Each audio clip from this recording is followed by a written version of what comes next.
Why are people talking about shutting down the Department of Education? Answer.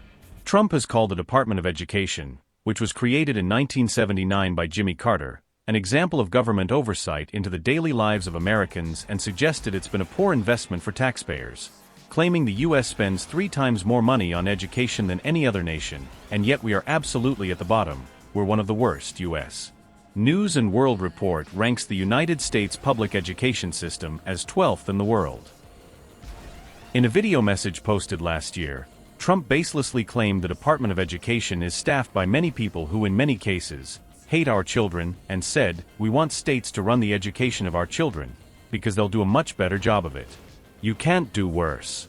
Closing the Department of Education is outlined in Agenda 47, the proposals the Trump campaign outlined during the primary election season, and Project 2025, a multi-part plan for Trump administration created by the Heritage Foundation and dozens of other groups that Trump distanced himself from in the run-up to the election.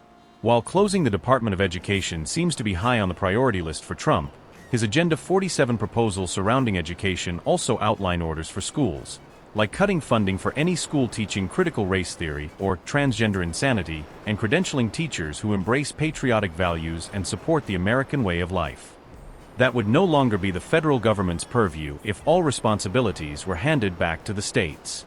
How many of the department's responsibilities, like assigning federal funds, would be handled without the federal agency has not yet been made clear.